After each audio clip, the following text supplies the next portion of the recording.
दोस्तों मैं आज आपके सामने एक स्टूडेंट की कॉपी है। उसमें उसने 2 मार्कर और 7 मार्कर क्वेश्चन लिखने की कोशिश करी है। मैं तुम्हें बता देता हूँ कि मध्य प्रदेश जो आयोग है MPPSC, उसमें मुख्य परीक्षा में कैसे और किस प्रकार आंसर लिखे जाते हैं। क्वेश्चन था, जैसे समझने की कोशिश करते हैं हम लोग कि बौद्ध धर्म के 4 आर्य सत्य कौन कौन से हैं। क्वेश्चन पूछा गया कि बौद्ध धर्म के 4 आर्य सत्य कौन कौन से हैं। इसकी साइज अपन छोटी करते शायद हो जाए यहाँ से, तो ठीक है।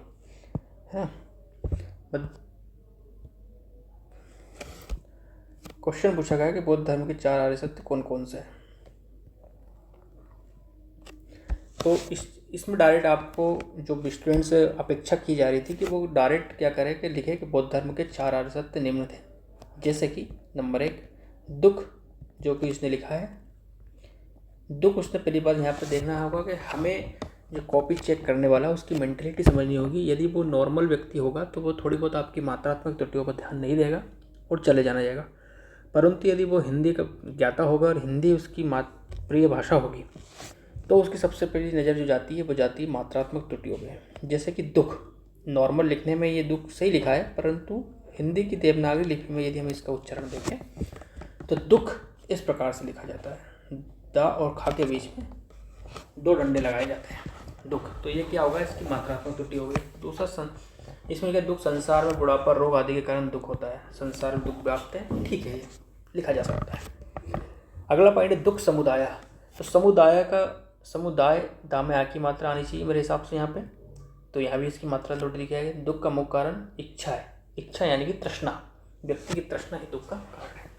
दुख निरोध, इच्छा पर अंत होने पर दुख का भी अंत हो जाता है, जो कि अच्छा पॉइंट लिखा है। और चतुर्थ पॉइंट लिखा है दुख निरोध गामिनी प्रतिपदा। दुख के अंत का मार्ग क्या, अष्टांगिक मार्ग है, जो कि यहाँ पे इसने PDF बनाने में शायद ठीक से अपनी PDF नहीं बना पाया, तो अष्टांगिक ठीक से नहीं लिखा पाया। परंतु ये क्या पाया जाएगा, इसकी भाषागत और मात्रात्मक त्रुटि, भाषागत अशुद्धि है।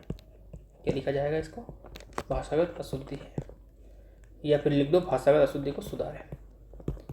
मतलब कि आपको मैं बताने की कोशिश कर रहा हूँ कि 2 नंबर का क्वेश्चन यदि आता है तो आपको 20 शब्दों में क्या लिखना है, 4 आर्य सत्य कौन कौन से, दुख, दुख समुदाय, दुख निरोध, दुख निरोध गामिनी प्रतिपदा। यदि आपने चारों शब्द मेंशन कर दिए तो आपको 2 नंबर मिल जाएंगे। परंतु इसने चारों शब्द लिखे, किंतु इस बच्चे ने, जो कि इसका नाम क्या है, महेंद्र राजपूत नाम है शायद इसका, और इसने क्या करा कि मात्रात्मक अशुद्धियाँ होने के कारण मैं इसको यहाँ पे मैक्सिमम 1.5 नंबर दूंगा। वैसे 1 नंबर देता, पर बच्चे का मोटिवेशन डाउन ना हो, इसलिए मैं इसमें आधे नंबर जोड़ चुका हूँ।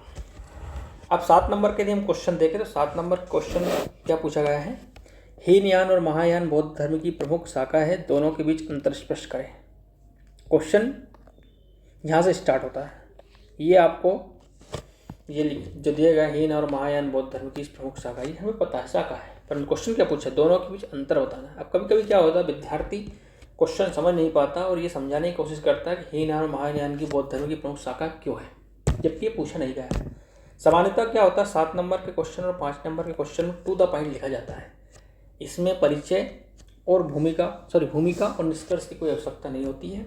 किंतु क्या होता है, कई बार विद्यार्थी परिचय भी लिख देता है। परिचय अभी आप लिखने की कोशिश कर रहे हो तो ये ध्यान रखें कि 50 शब्दों में अभी आप लिख रहे हो तो क्वेश्चन के मुख्य डिमांड पे ज़्यादा शब्द लिखना है। परिचय आपको मात्र जो है 1 से 2 लाइनें 10 से 20 शब्दों में लिखना है बेसिक। तो आप जब अंतर के यदि क्वेश्चन आए तो आप डायरेक्ट अंतर हो गया, कारण हो गया, परिणाम हो गया, है ना, प्रभाव हो गया, भूमिका हो गया, इस प्रकार के यदि क्वेश्चन की भाषा है और यदि इस प्रकार के यदि क्वेश्चन पूछे जाते हैं तो सामान्यतः आप डायरेक्ट क्वेश्चन स्टार्ट कर सकते हैं। जैसे कि इस क्वेश्चन को आप डायरेक्ट स्टार्ट कर सकते थे, हीनयान और बौद्धयान में निम्नलिखित अंतर है। डायरेक्ट यहाँ से स्टार्ट करते हैं आप।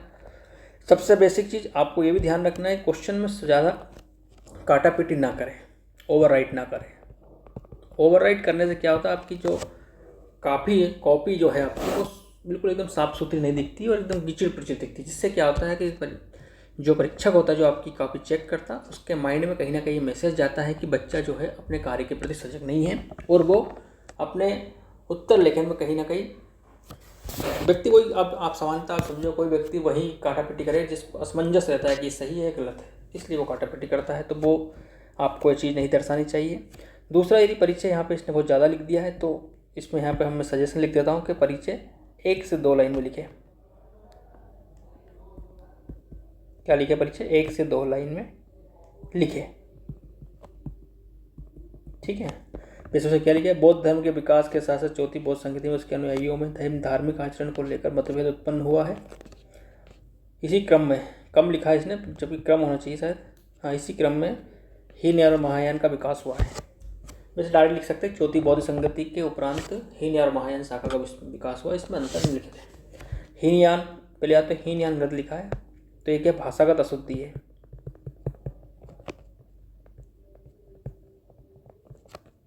सुधार है। महायान ठीक है, अपरिवर्तनवादी, मतलब ये परिवर्तन को स्वीकार नहीं करता था, परिवर्तनवादी। ये बुद्ध धर्म परिवर्तन का स्वीकार था, बुद्ध को महापुरुष माना है, ये सही बात है। पाली गलत लिखा है यहाँ पर, पाली एस।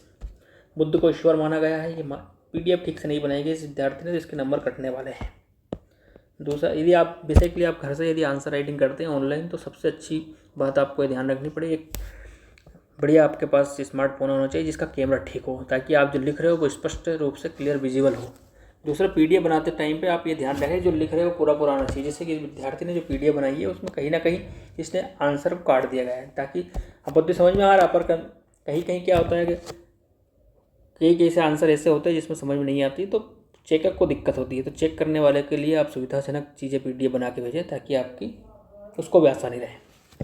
स्वयं के प्रयासों से निर्माण पर बल दिया गया है, जैसे कि ये भी ठीक है, पॉइंट तो सब ठीक है, परंतु इसका सबसे अच्छी चीज़ है कि यदि ये प्रस्तुतिकरण में क्या करता, अंतराधार बनाया था। अंतराधार समझ रहे हो आप क्या है? जैसे कि मान लिया 3 पॉइंट बनाया आपने, ये हो गया हीनयान और ये हो गया महायान, तो एक कॉलम यहाँ पर बन जाता अंतराधार का। तो इससे क्या होता है, स्पष्ट लिखा जाए, जैसे कि परिभाषा हो गई, ठीक है, अर्हत हो गया, दृष्टिकोण हो गया, है ना, प्रसार हो गया। इस प्रकार का यदि पॉइंट होता तो और अच्छा होता। तो प्रस्तुतिकरण में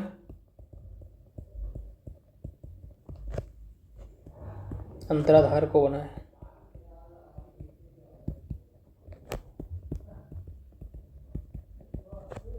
प्रसार कहाँ कहाँ हुआ था? हीनयान का आपको बता देता हूँ, श्रीलंका और म्यांमार और थाईलैंड, इसको ETC भी कर सकते हैं। चीन, जापान, ये आप सभी को पता है कि महायान वर्तमान में चीन, जापान, कोरिया में दिखाई देता है हमें। बाकी वर्णन ठीक है।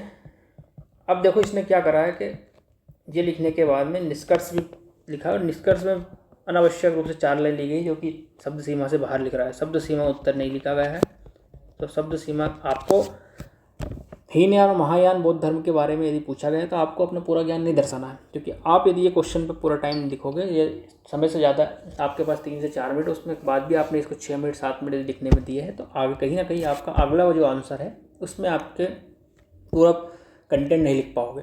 तो इसलिए आपको जो पूछा गया वही लिखें, ज़्यादा अनावश्यक ज्ञान लिखने से बचें। तो शब्द सीमा का भी ध्यान रखें। 50 शब्द पूछा है तो 45 शब्द में ख़त्म करने की कोशिश करें। ऐसा नहीं है कि आप 55, 60, 70 शब्द लिख रहे हो। वैसे ही MPPSC का पेपर सबसे लेंदी आता है, ध्यान रखें। ठीक है, प्रयास ठीक है, इसको आप ठीक बोल सकते हैं। बाकी मैं इसके पक्ष में नहीं हूँ, क्योंकि निष्कर्ष बहुत ज़्यादा बड़ा है। अब इस आंसर को मैं सबसे ज़्यादा इसमें क्या निष्कर्ष और ये अनावश्यक रूप से बहुत विस्तारित कर दिया गया है, पॉइंट लिखा है, भाषागत मात्रात्मक अशुद्धियाँ भी है और प्रस्तुतिकरण भी है, तो मैं 2.5 नंबर इसको दूंगा।